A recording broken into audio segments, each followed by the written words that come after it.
Bienvenue dans le Labo, le podcast qui explore en profondeur l'univers de la performance sportive.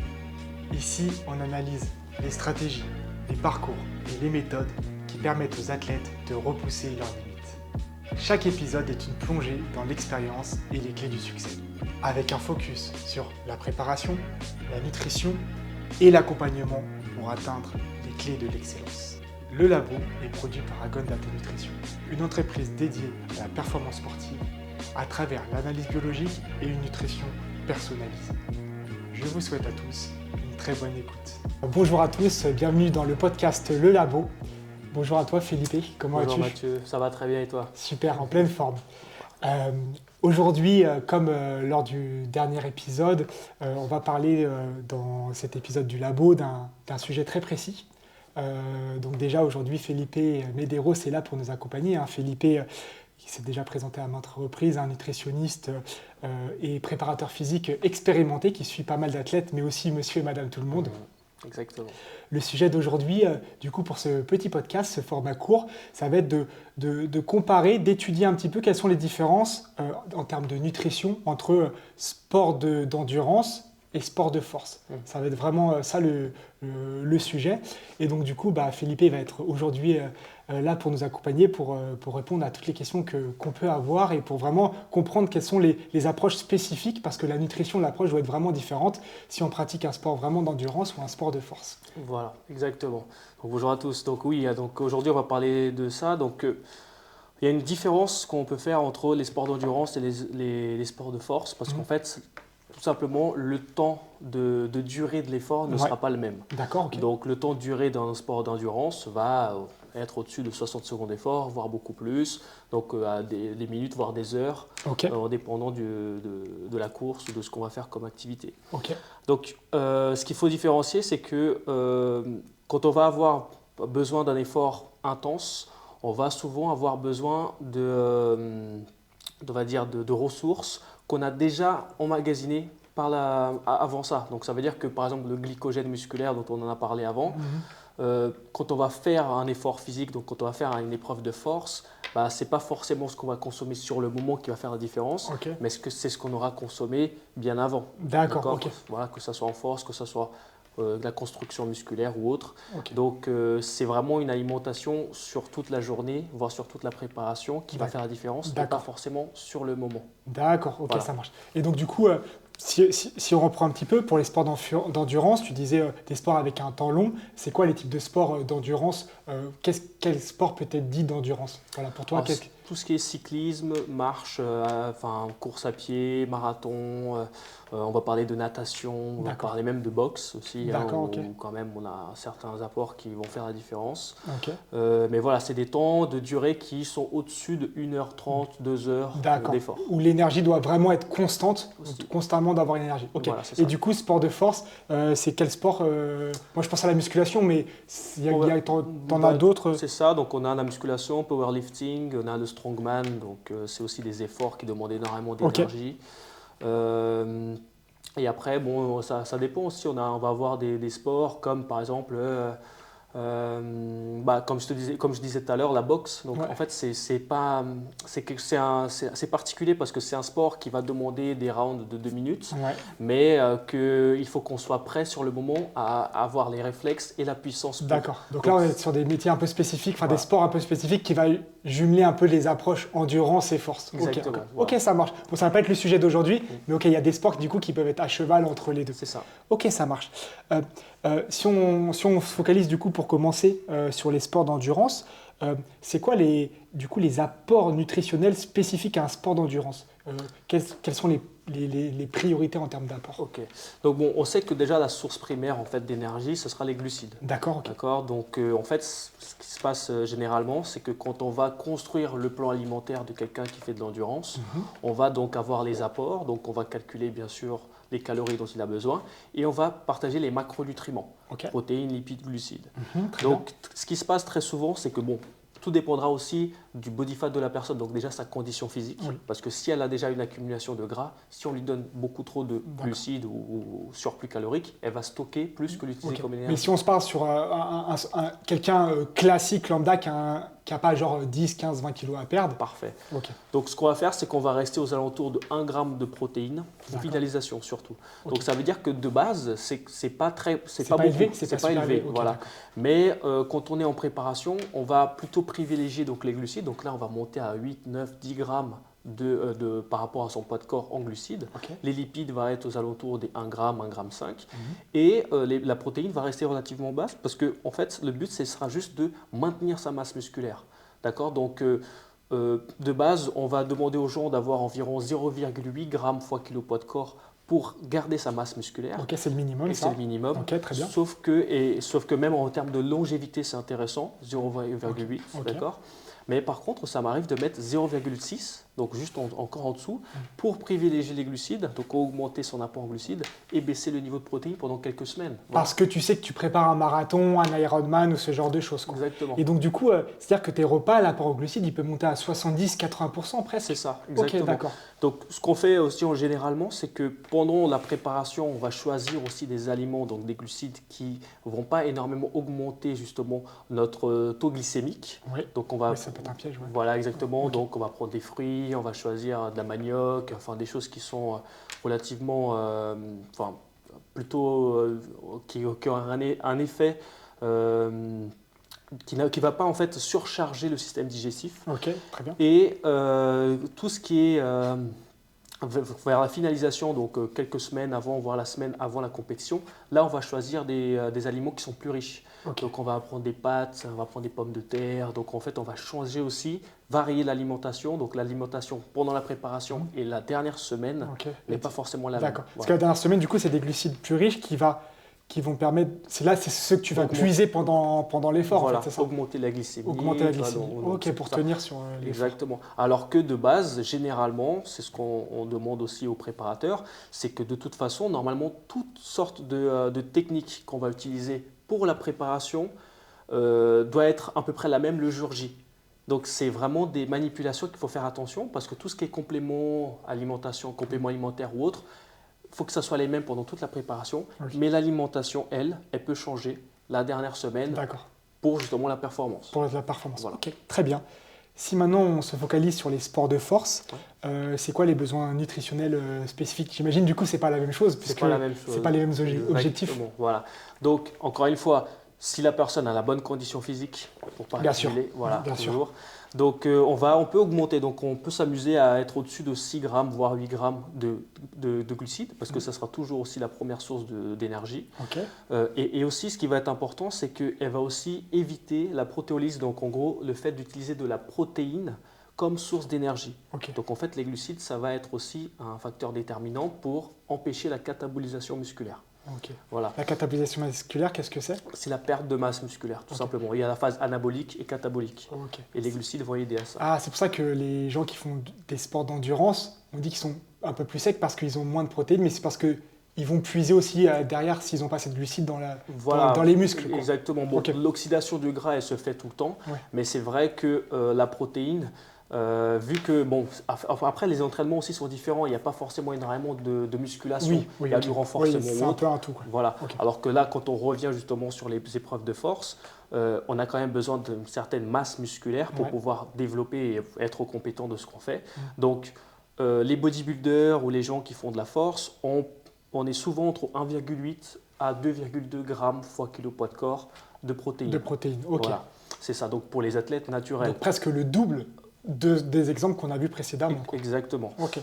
Pour les personnes qui sont non naturelles, donc là par contre oui, là, il y a des personnes qui peuvent augmenter parce qu'en fait la synthèse de protéines ne sera pas les mêmes quand on prend des hormones. Donc là D'accord, on peut ok. augmenter au-dessus de 4 grammes, enfin il n'y a pas de souci. Mais pour quelqu'un de naturel, d'aller au-dessus de 2,2, Je ne vois pas l'utilité. oui, parce J'en qu'en vois fait pas ton corps ne peut plus assimiler autant, c'est ça? C'est ça. Ok, très bien. Donc très souvent au début de la préparation, quand la personne elle est encore en train de travailler sur sa condition physique, on va donc maintenir entre 1,8 et 2,2 pour un gramme fois kilo poids de corps.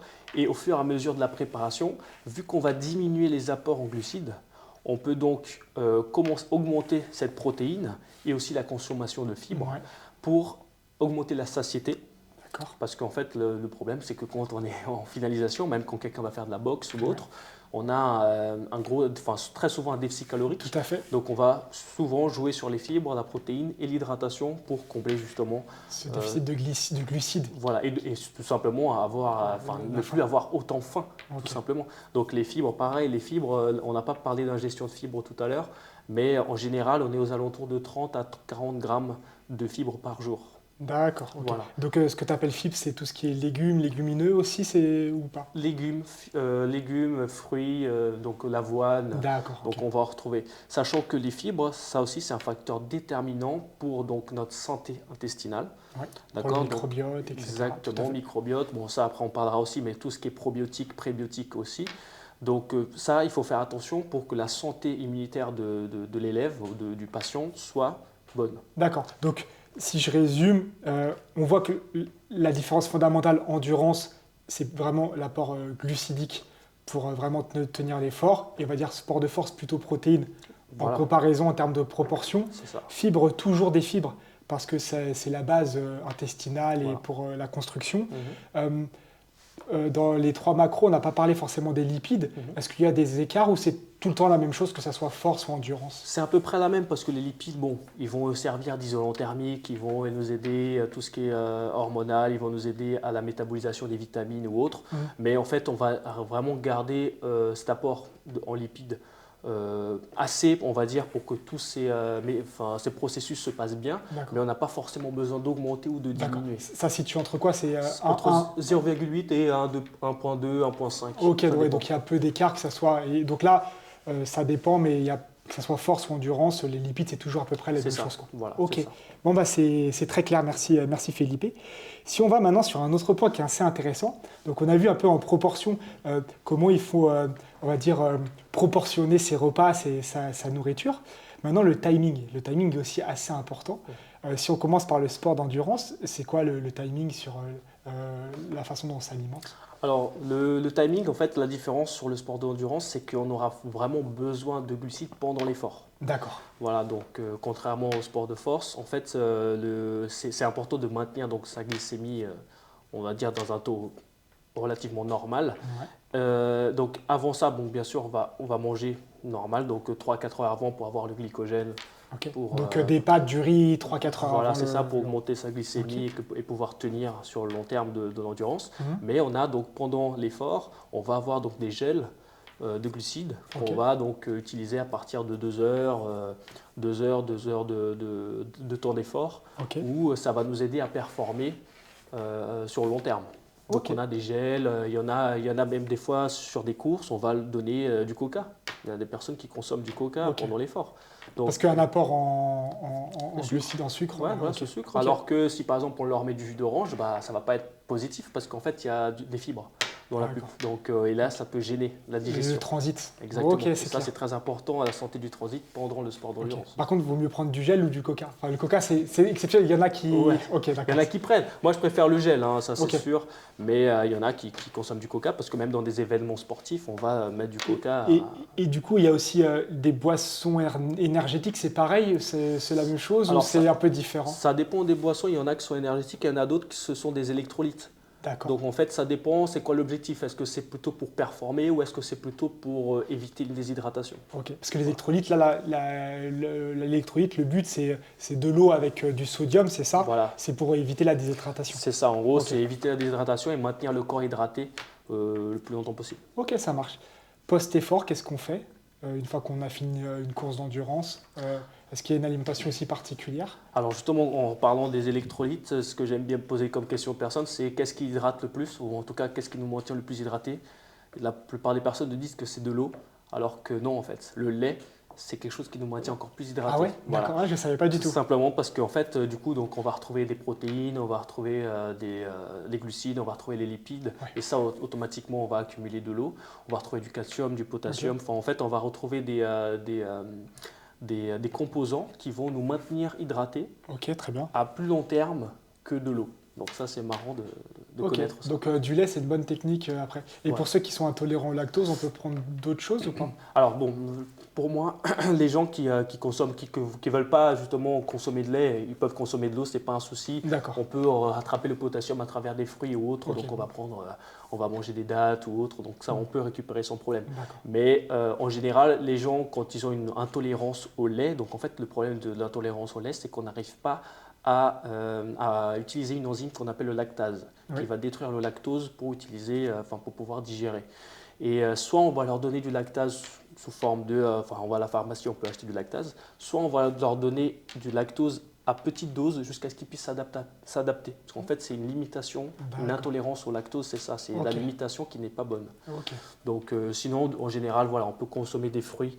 Après un effort, on arrivera déjà directement à Ok. sourcer. Ok, très bien. Maintenant, si on se focalise sur les sports de force, Oui. alors, dis-nous tout. Comment on se time au niveau nutriments? Alors, le sport de force, voilà, donc comme on disait tout à l'heure, le plus important, ce sera les glycogènes qu'on va utiliser pendant l'effort. Donc, ça veut dire que en général, quand on va s'entraîner, on ne va pas s'entraîner pendant 2 heures, 3 heures. Ouais. Donc, on n'a pas forcément besoin de glucides pendant l'effort.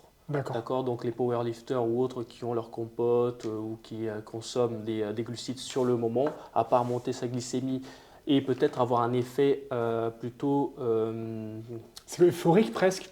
Là, c'est ça? oui, c'est ça. Ouais. En fait, en gros, c'est vraiment très placebo. Ok, ouais. D'accord. Donc, mais le placebo, ça aide à performer. Hmm. Donc, si la personne, pour elle, ça lui fait du bien de consommer, elle peut. Il n'y a Ok, aucun très problème. bien. Il y a des bodybuilders, on les voit bien aux États-Unis, qui consomment des glucides pendant l'effort. Il y en a, c'est du Gatorade, c'est une sorte de Powerade où ils Oui, mettent du sucre on en voit dedans. beaucoup. Voilà, c'est ça. Et bon, ça les aide à avoir un bon pump musculaire. Et automatiquement, justement, si eux, en termes de placebo, ça les aide à performer, pourquoi s'en priver? Ok. C'est pas un souci. Mais sinon, voilà, si la personne elle a une bonne alimentation sur tout le long de la journée, que ce soit avant ou après l'entraînement, elle n'a pas forcément besoin d'avoir des apports pendant l'entraînement. Ok, ça marche.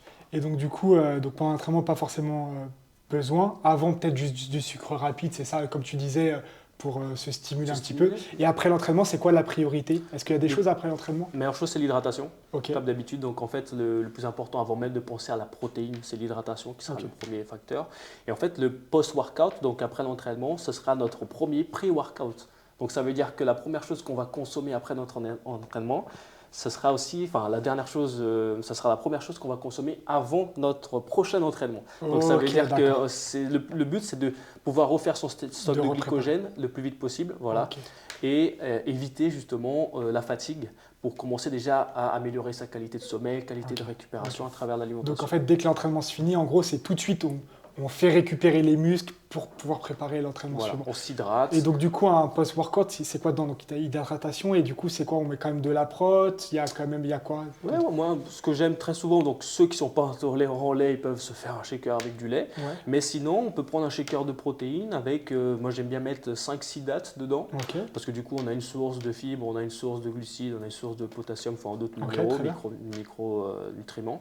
Et avec de l'eau. Donc on mélange tout ça. Donc là, au moins, on sait que son shaker après l'entraînement, on est bon. Ok, super, parfait.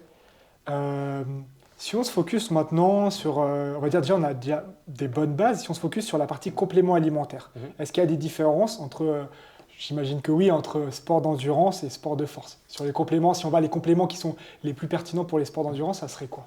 Alors, quand on parle d'endurance, bon, on a comme d'habitude la créatine qui sera toujours le plus intéressant pour Quel que soit. quel que soit le sport. Ok. Après, on fait juste attention, si on a une limitation de poids, on fait attention, donc les dernières semaines, imaginons un boxeur qui doit avoir un poids, une limite de poids, Ouais. on va peut-être réduire, voire enlever la créatine pour pas que ça joue justement. Parce que c'est de la masse musculaire, c'est ça tout de suite. C'est de la rétention Ouais, c'est de la d'eau rétention d'eau. intramusculaire Ok. et ça peut jouer sur le poids qu'il va avoir Ok. sur cette. Pareil pour un nageur. D'accord, donc un nageur auquel la performance elle va augmenter pendant toute sa préparation, mais vers la fin de la préparation, on va peut-être enlever la créatine pour pas que ça joue sur son poids de corps, pour qu'il soit tout simplement moins lourd pour Ok, la très bien. natation. Ça marche. Ok. Après, on va avoir la bêta-alénine, donc comme j'avais dit, à tout ce qui est effort au-dessus de 60 secondes d'effort. Ouais. Donc ça va être intéressant pour les sprinteurs, pour les gens qui nagent justement, pourquoi aussi pour les boxeurs ou autres. Ouais. On va avoir tout ce qui est, donc on a le bicarbonate de soude, mais ça en fait le problème du bicarbonate c'est que chez certaines personnes on peut avoir des problèmes de digestion. D'accord, ok. Donc c'est un peu déconseillé. Ça peut aider à performer, mais il y a beaucoup trop de risques par rapport aux bienfaits. Ça marche. En plus, c'est pas cher ça. C'est pas cher. Ah, c'est ça. Pour le coup, c'est pas cher. Exactement. Sinon, on a la citrulline. Mais la citrulline, donc en gros, ce qui est intéressant avec la citrulline, c'est qu'elle va nous aider à absorber de l'arginine. En fait, voilà. Et l'arginine, déjà de base. Un acide aminé, hein, c'est ça? Exactement. En fait, l'arginine, ce qui se passe, c'est que quand on la consomme comme ça, elle va passer à travers plusieurs processus de digestion où en fait, on ne va pas avoir l'apport qu'on nous vend. Donc la citrulline, en fait, elle va sauter plusieurs de ces étapes et on va avoir une meilleure absorption d'oxyde nitrique, etc. Donc en fait, ça va nous aider à avoir une meilleure congestion. Donc ça peut nous aider à performer. La citrulline, j'ai même déjà utilisé ça pour même des personnes qui ont des problèmes d'érection. Donc voilà, des problèmes d'érection, la citrulline. Petit tips. Voilà. Intéressant. Donc ça peut aider pour ça aussi, donc ça a été utilisé. Sinon la citrulline, à part ça, donc sinon c'est tout. Après bon, à côté de ça, j'aime bien tout ce qui est vitamine D. Donc ça peut aider aussi pour la récupération, enfin pour éviter tout ce qui est ostéoporose, donc perte de densité osseuse. Surtout qu'il y a une grande partie de la population l'hiver qui est en carence, je veux dire, vitamine D. Donc voilà. Et il faut savoir aussi que la vitamine D, quand on la consomme, en fait, il nous faut un GPS. Donc en fait, le GPS, ce sera la vitamine K2, et j'aime bien aussi utiliser le magnésium. Parce qu'en fait, on va retirer justement le calcium des artères et on va aller le déposer dans les os. Au niveau des os, donc pour améliorer notre densité osseuse. Et tout à l'heure, tu parlais de citrulline qui, du coup, sautait des étapes par rapport à d'autres acides aminés, etc. Du coup, il vaut mieux prendre la citrulline directement en complément ou des BCA, ça peut être intéressant?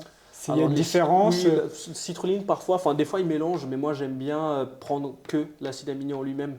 Donc c'est les EAA, je prends, ou sinon la citrulline, on prend directement de la citrulline.